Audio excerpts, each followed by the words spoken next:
Assalamualaikum warahmatullahi wabarakatuh. Salam Pancasila, salam sejahtera bagi kita semua. Shalom, Om Swastiastu, Namo Buddhaya, salam kebajikan. Yang terhormat para Dewan Juri Pidato Nasional 2024 yang saya hormati, segenap panitia dan saudara-saudara sekalian dimanapun kalian berada. Puji syukur atas kehadiran Tuhan Yang Maha Esa yang memberikan kita anugerah yang berlimpah atas kesempatan yang ada. Saya, Elzaki Shirazi Al-Rayyan, siswa dari MAN 1 Kota Malang, akan menyampaikan pidato yang berjudul Perbedaan adalah rambu-rambu menuju sebuah kemuliaan. Banyaknya perbedaan memperkaya kita dari dalam. Begitulah apa yang pernah orang bijak katakan. Namun, terlalu banyaknya perbedaan akan mengancam kita secara perlahan. Lantas, apakah kita bisa terhindar dari ancaman tersebut? Apakah bisa kita menjadi bagian dari bangsa yang moderat? Moderat adalah jalan tengah, penengah, dan yang menengahi. Kita menjadi orang yang berada di dalam batas. Tetapi bukan berarti kita pasif dalam menghadapi tantangan. Kita tidak menjadi orang yang terlalu ekstrim, tidak pula menjadi orang yang terlalu bebas. Memang tidak mudah untuk menjadi orang yang berada di pertengahan di antara dua kubu besar yang saling bergesekan. Saudara-saudara, kita merupakan bangsa yang kaya, Indonesia. Bangsa yang terdiri dari jutaan budaya, pemikiran yang tak terhingga, sampai sumber daya yang tak terbayangkan jumlahnya. Kekayaan itu tentu yang melahirkan banyaknya perbedaan pada setiap insan yang hidup di dalamnya, termasuk agama yang secara legal diakui oleh hukum Negara Kesatuan Republik Indonesia. Bahkan, sejak jalur perdagangan dunia berpindah melewati Indonesia, keberagaman agama telah berkembang.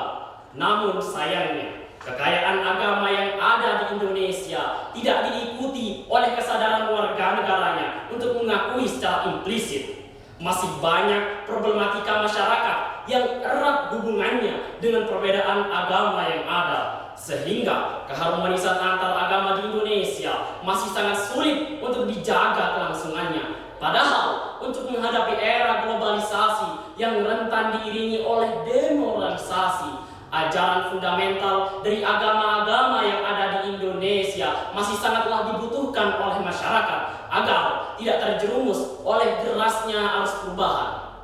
Saudara-saudara, era globalisasi yang menghilangkan batasan-batasan yang ada, baik jarak dan waktu. Dunia seakan-akan menjadi tempat yang sempit karena mudahnya orang-orang untuk berinteraksi meskipun berada di dua ujung dunia yang berbeda. Karena hal ini, banyak budaya dari negara-negara yang berbeda bercampur aduk menjadi budaya yang baru. Pada akhirnya, lambat laun akan melahap budaya otentik dari negara tersebut. Hal-hal yang melekat ke dalam kebudayaan seperti norma pun juga ikut berubah, mengikuti unsur dominan yang muncul dan kehilangan identitas aslinya. Perubahan norma mengikuti standar baru yang muncul karena globalisasi memunculkan problem baru, demoralisasi.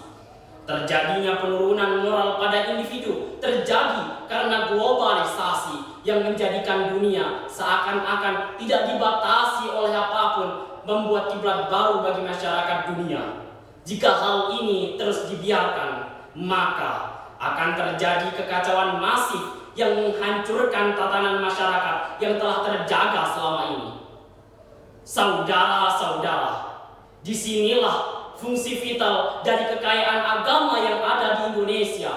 Keberadaan agama yang telah diakui oleh Indonesia membawa norma-norma yang tidak terikat oleh zaman, bersifat fundamental, sehingga masyarakat tidak akan kehilangan fondasi berpikirnya.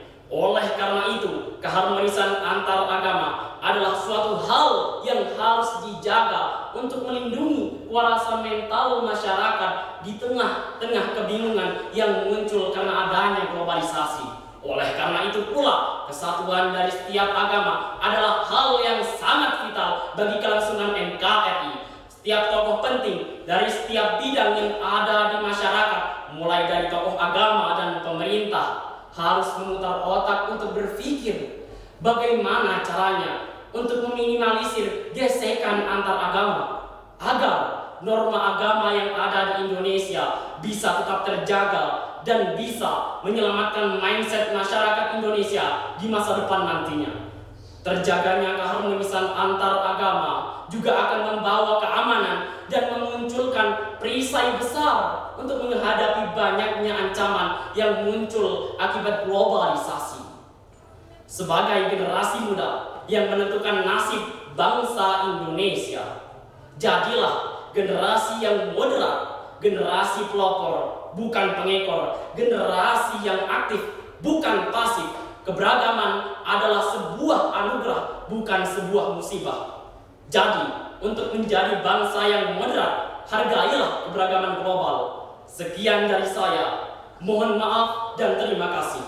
Wassalamualaikum warahmatullahi wabarakatuh. Salam Pancasila, salam sejahtera bagi kita semua. Om Shanti Shanti Shanti Om.